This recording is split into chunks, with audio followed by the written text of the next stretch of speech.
I'm the acting CEO of MHTC, Malaysia Healthcare Travel Council.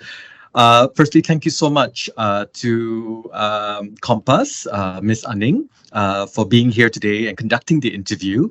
I think providing us the platform to showcase the first of its kind flagship medical tourism hospital program. We are simply very, very proud of this program. A little bit of briefing for you about the flagship program. The flagship medical tourism hospital program was initiated by the Malaysian Healthcare Travel Council, MHTC, in 2022. And we received the full endorsement from the government of Malaysia, as well as the Ministry of Health Malaysia. Through the flagship program, we strive to position Malaysia as a globally recognized leader in healthcare. And through recognition of renowned healthcare travel icon.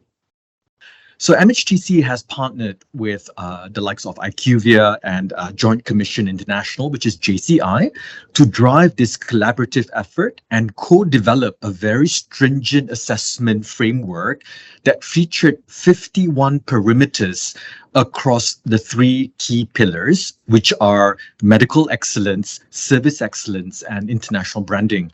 Following the assessment, 4 hospitals emerged as the front runner and progress to the acceleration phase. And these finalists are who you see it here today.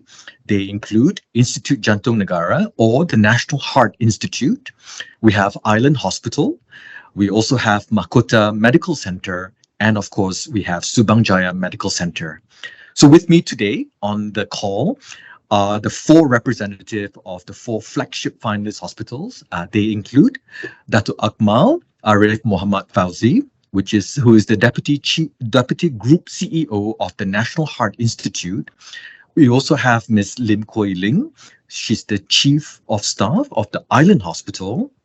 Mr. Stanley Lam, CEO of Mahkota Medical Center, and Brian Lin, who is the CEO of Subang Jaya Medical Center. So without further delay, let's begin with the interview. So over to you, Aning.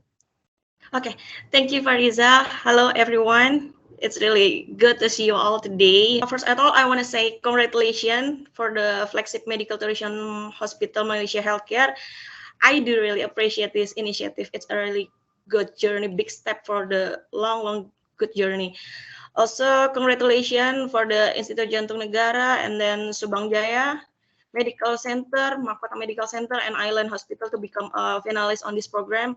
It is a big achievement for you guys, but a little step for a long journey. I want to start the story from Mr. Brian from Subang Jaya. Hi, Mr. Brian. Could you hear my voice? Hello. Hi. Can you hear me? Hi. Yes, it's really nice. Good. Okay. The first question for you. What inspired you to participate in this program, Mr. Brian? Okay, first of all, I want to thank MHTC and Compass for giving us this opportunity to talk about our inspiration. So what inspired us to participate in this flagship program? First and foremost, I think it's an opportunity for us to collaborate with the government and MHTC to work hand in hand to showcase what Malaysia can do and what we as a hospital can help MHTC and government to grow the medical tourism industry for Malaysians and also for ASEAN nationals. And the second reason why that inspires us to do this is also because SGMC has 38 years of achievement. So we have the capability to offer high quality healthcare, safe environment, and one thing that Malaysia has is that our healthcare is very affordable.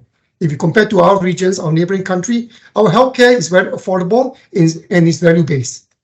And the third reason why we do so was because that we have good clinical governance and good outcomes. In fact, it's our vision to provide good governance and good outcome. We have actually published information about our medical excellence. So I think that we have a lot to show, a lot to shout about, and a lot to share to our neighbors about what we can do for the whole ASEAN region.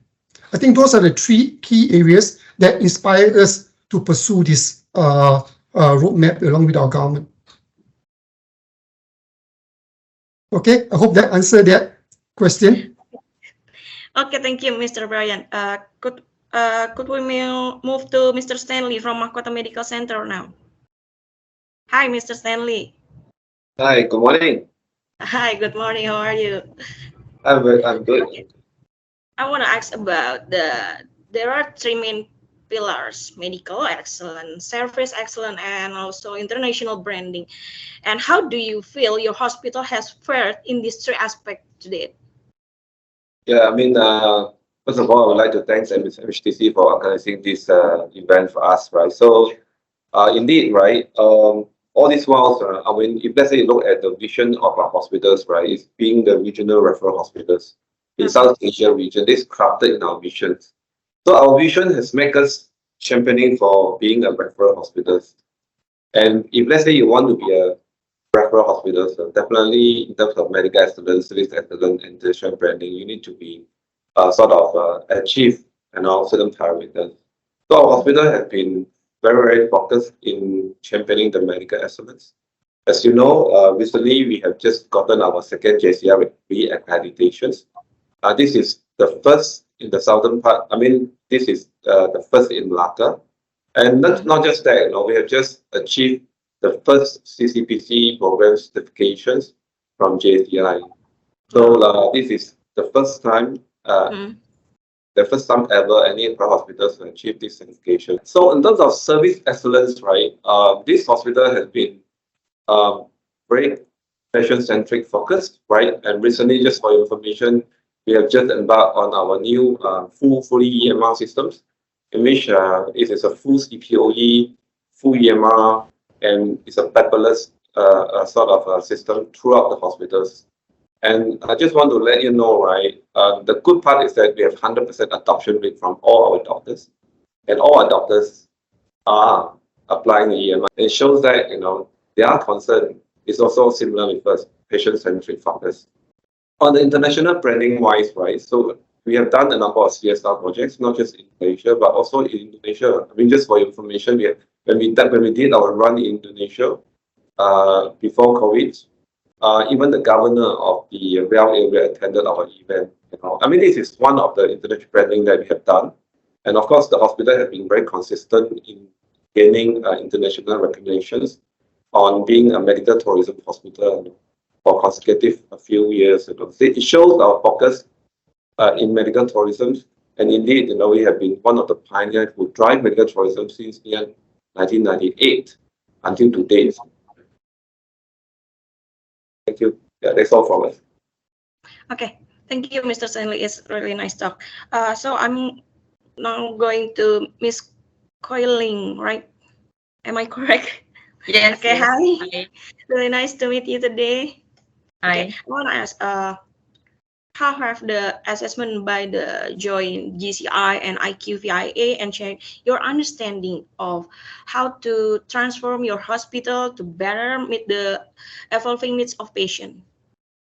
Hi, good morning from Penang, and thanks to Farizal and the team for including us in this event.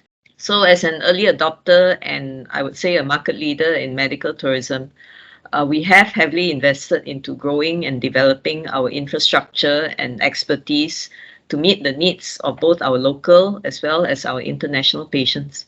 So with this, I would say that our team has benefited a lot from the coaching and engagement with JCI and IQVIA, facilitated through MHTC. Thanks for that. Since our initial shortlisting in July last year, I think particularly memorable for us is the thorough on-site assessment in September last year, where we had the opportunity to showcase our existing as well as our brand new facilities to the team of assessors, as well as to subject our data and indicators to external audit and scrutiny.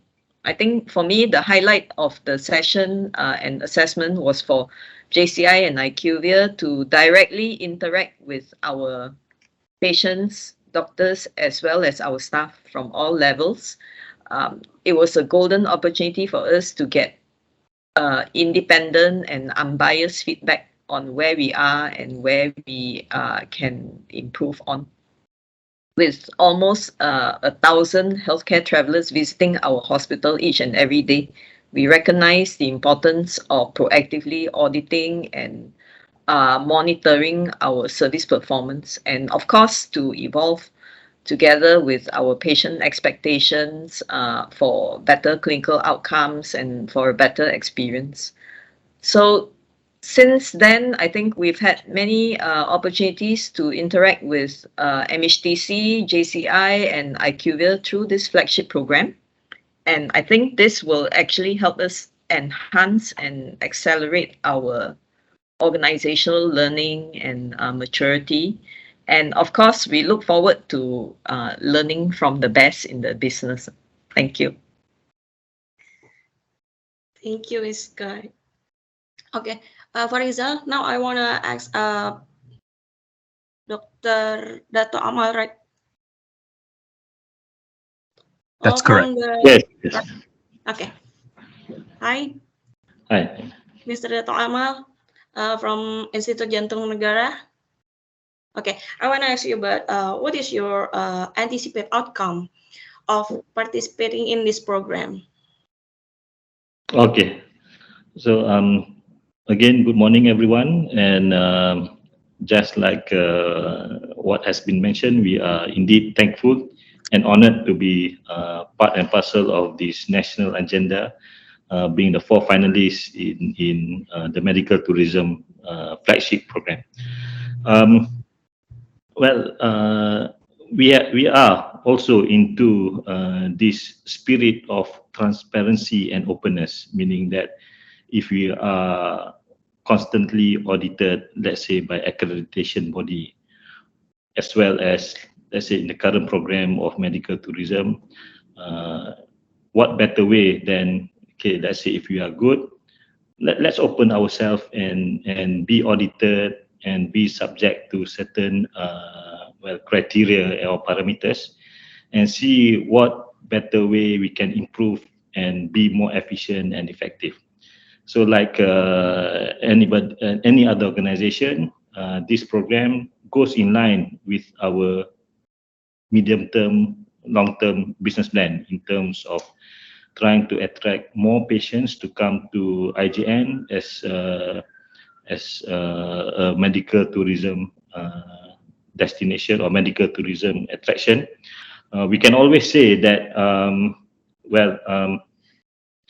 the best way to improve ourselves is that to continuously learn, and as an organization that continuously learn, what better way to be part and parcel of this program. And anticipated outcome is that like everybody else, patient safety, quality delivery, patient-centric has always been the agenda.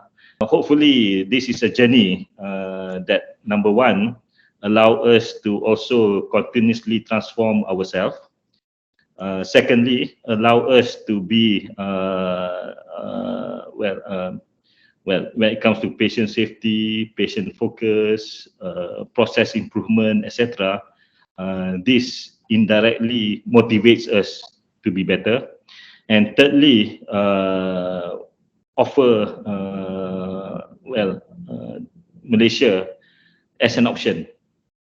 If there are medical travelers outside there, why not come to any, for example, of the 4 finalists first, and that would be one of the expected outcome.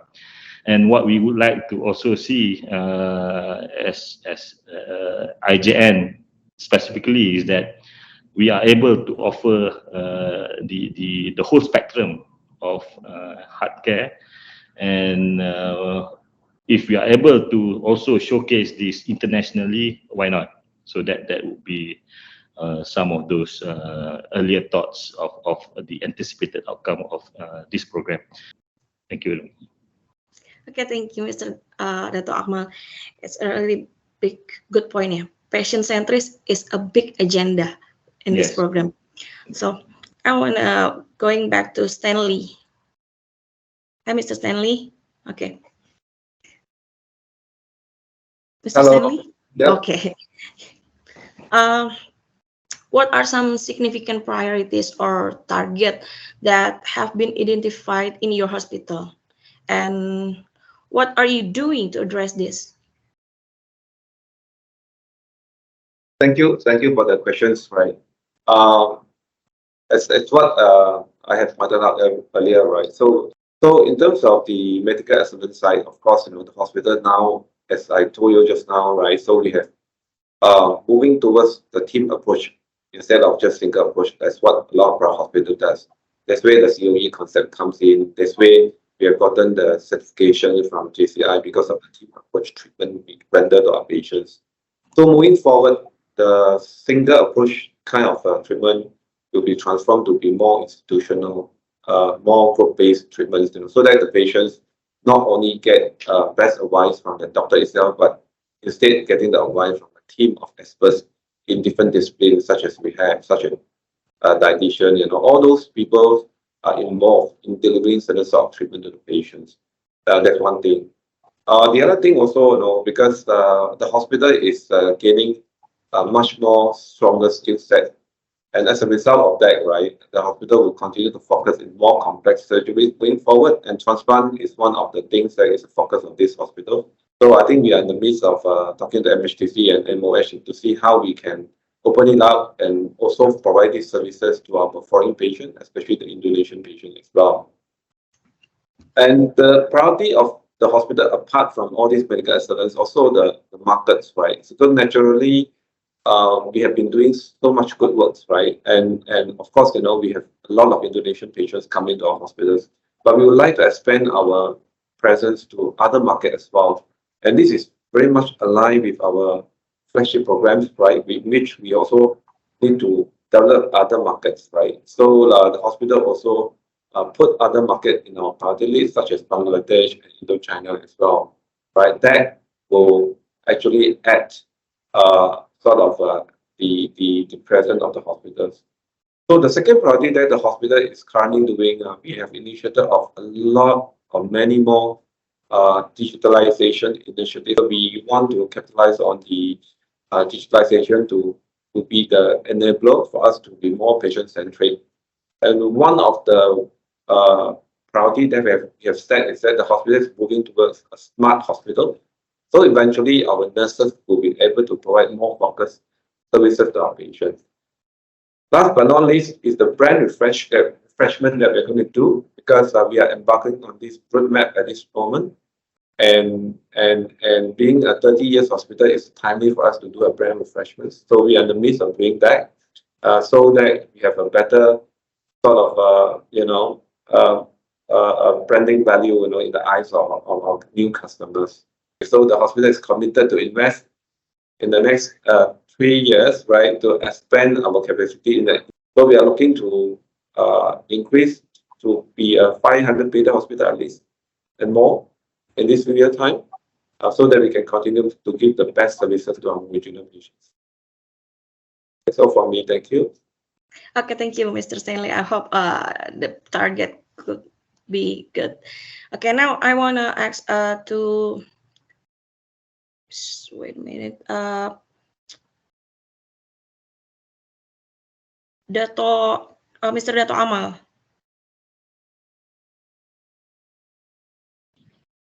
Yes. Okay.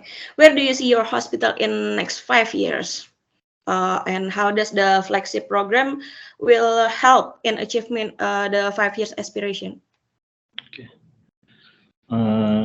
Like any other hospitals or organization, we are also into this journey of continuously building our one, capability, and two, capacity. So the continuous training of our people, our doctors, our nurses, our manpower, our healthcare professionals will still be there. And this is part and parcel of our focus on patients and quality care. And the capability is very, very important, because the capacity, for example, to build more beds or to construct new building is equally important, but the main ingredient is healthcare is about services. And we need to have and the right skill set, and the right technical know-how, etc., in order to continuously deliver what we are supposed to be delivering. We do have our capacity building plan, capacity and capability plan for the next 3 to 5 years, and this is also includes the digitalization and digitization initiatives. We cannot run away in terms of let's say EMR or automated drug management system, all those automation and IT initiative. The word smart AI, all those needs to come in, but those will be the focus areas that's going to happen for the next few years. And COVID-19 has taught us a lot in terms of all this. It has also accelerated what digitization and digitalization effort that we are putting in. The next 5 years will be very, very crucial and related to this program as well.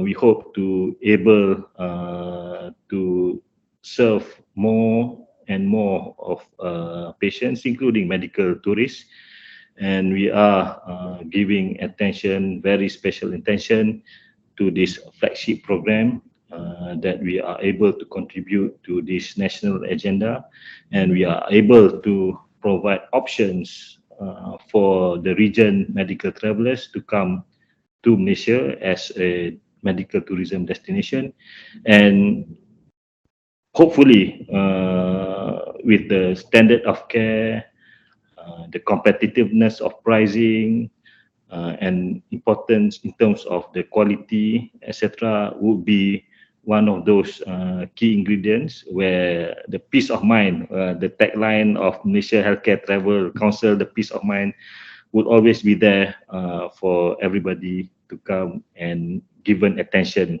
with regards to their healthcare needs. Okay, thank you, Mr. Dato' Akmal. Yeah. Now I'm going to continue to Mr. Brian. Yes. Okay, next question. Okay, how do you see your hospital contributing toward elevating the Malaysia healthcare brand on a regional scale and also global scale? All right. I think that's a good question, but I want to summarize our contribution in 3 main areas. First is our commitment to the call to advance medical tourism for Malaysia. And that call warrants that we go for quality healthcare delivery. I think if you can see from my background, right, HMC have achieved JCI accreditation, and it also have achieved MSQH accreditation. On top of the accreditation, HMC has been recognized by Frost & Sullivan to be the Hospital of the Year for 2 consecutive years, as well as the Global Health Asia Pacific Awards. Numerous awards has been won. So this is a testament of the good work of what Malaysian healthcare can do and achieve to promote medical tourism. So the other word that I mentioned earlier is investment. For us to contribute and elevate Malaysia as the brand for medical tourism is you need to invest. You need to invest in technology. You need to invest in your people. You need to invest in what will happen tomorrow. And I think some investment also, if you look at my background, our one of investment in cancer, right? We have last year invested over $200 to $300 million to install the first digital PET-CT. So another machine that you see bottom here is called tomotherapy. Tomotherapy that we invested recently has a feature called Synchrony in our recent investment in robotic surgery, into orthopedic robotic, Mako, as well as the latest Da Vinci minimally invasive robotics that has been invested for us in HJMC. We also invest in genetic studies. Okay, we have the next generation sequencing. Not all cancer is the same. So because we have these genetic capabilities, we can pinpoint what kind of treatment is best suited for the type of cancer that is found in the body. In addition to that, we also invest in heart. We have actually invested few millions in what we call Cato Prime. So our electrophysiologists have this capability to actually normalize, okay, the heart rhythm because it generates electricity, so they can balance out the circuitry in our heart. So this investment is very important. Another investment the hospital is making to elevate Malaysian healthcare is also investment to build up capacity. We hope in the next 5 to 8 years, HMC will be a 700-bed hospital. You know, and we will showcase the new capabilities of a smart hospital, a smart room, where people will just have to just walk in there and then they will have the technology in their fingertips. They don't have to search and walk around, right? So everything is in the palm of your laptop or in the palm of your phone. So these are the digitalization that we're going to invest in. We have to tell the community, we have to create the opportunity to go globally, okay, and talk about Malaysian capabilities. Through this flagship program, they've given us the opportunity, this platform to shout out. So I think that's why we are blessed to have you with us, right? To showcase, to tell us what we can do for the other nationals, okay? Because we in Malaysia has one of the leading and cutting edge technology that might not be available in other parts of the country, in ASEAN or globally. But because of the investment that we have put in, this is made available so that health tourists can come to Malaysia and get this medical treatment. And one last point I want to make is that HMC is very committed and is at the forefront of research and innovation. I talk about breast cancer publication that we have done, 5-year survival rate. I talk about the NPC survival rate.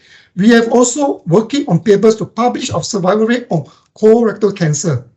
We're also working on a paper to publish on the rates of survival of lung cancer. So once it's ready, I will work to publish it in medical journals to showcase Malaysia has the capabilities equivalent to other countries like in US or UK or even in Australia.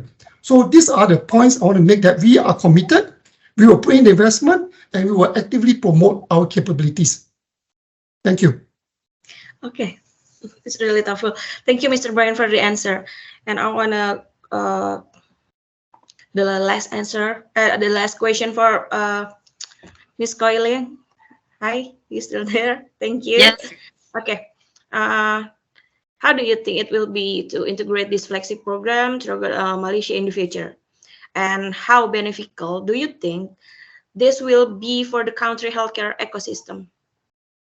Well, I think that's a very good question, and I'm happy to answer it on behalf of my state of Penang, northern part of Malaysia.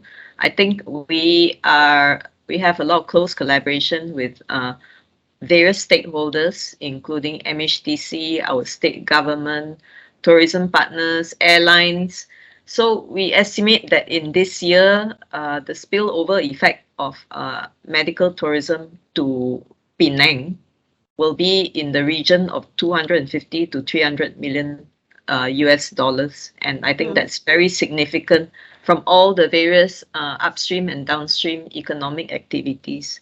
So medical tourism is not only about the hospitals, but it's about the whole ecosystem, like you rightly pointed out. So we know that for every dollar that a healthcare traveler spends in the hospital, they spend a further $5 or $6 to fund their stay, hospitality, retail, as well as transport. So therefore, this industry will continue to benefit all the various stakeholders, and is actually a very valuable and a special niche for Malaysia. So these spillover effects of the flagship program and the opportunities generated through it will allow us to continue investing in uplifting the standards of medical care, both for our local patients as well as for our international patients. We are very thankful to the Ministry of Health for recognizing the opportunities that are here, and for all the social and economic contributions of our efforts over the years. Growing the ecosystem for medical tourism for Penang and beyond has always been our priority. And it is a big investment that requires a lot of support from many, many diverse stakeholders in and outside our industry. And we are very blessed to have a partner like MHTC to go along this journey with us. Thank you. Thank you, Iskay. Thank you everyone. I think it's from me, Mr. Farizal. I'm really happy to join with you all today, and good luck for the program. Thank you. So firstly, thank you so much, Thank you. Aning, for being here today and giving us these questions, and really even for us, what an incredible insight from our 4-member finalists.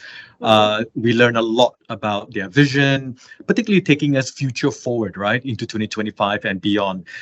So as we continue through this journey, firstly, thank you to the team members who are on board here today.